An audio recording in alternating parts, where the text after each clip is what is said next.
মার্কিন president Donald ট্রাম্পের একটি ঘোষণা বিশ্বজুড়ে তোলপাড় সৃষ্টি করেছে। হঠাৎ করে ইরানে ৫ দিনের যুদ্ধবিরতি ঘোষণা করেছে আমেরিকা। ট্রাম্পের দাবি ইরানের সাথে খুবই ভালো আলোচনা হয়েছে। আসলে কি বোঝাতে চেয়েছেন যুদ্ধবাজে বিশ্ব নেতা? ট্রাম্পের এক এক সময়ে এক এক দাবি বরাবরই প্রশ্ন তুলেছে রাজনৈতিক অঙ্গনে, যার বেশিরভাগই মিথ্যা প্রমাণিত হয়েছে।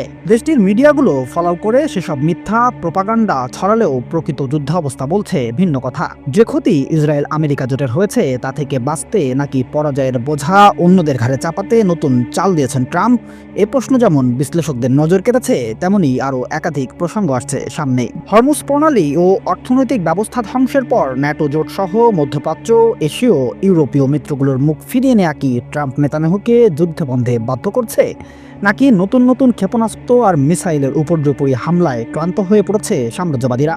তবে সবচেয়ে বেশি আলোচনায় বিশ্বাসঘাতক ট্রাম্প আর নেতানিয়াহুর পুরনো কৌশল, যা তারা গাজা ধ্বংস করতে ব্যবহার করেছিল।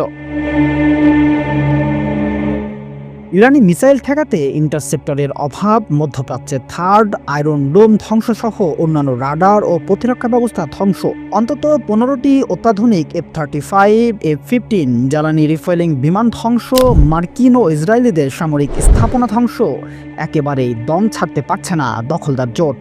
যুদ্ধবিরতির নামে সে সংগ্রহের খেলাতে নাকি মেতেছেন আমেরিকা ইসরায়েল জোট, এমনটাই বলছেন সমর বিশারদরা। তাদের দাবি, গাজা দখলে ইসরায়েল যে খেলা খেলেছিল সেই একই ধারা ইরান যুদ্ধেও ফলাতে যাচ্ছে ট্রাম্প নেতানিয়াহু। কূটনৈতিক স্থিতি অবস্থার সুযোগকে কাজে লাগিয়ে অস্ত্র সংগ্রহ এবং ব্যাক টু ব্যাক হামলা চালাতে নতুন নাটকের মঞ্চায়ন করছে সাম্রাজ্যবাদীরা। তবে ইতিহাস বলছে ভিন্ন কথা।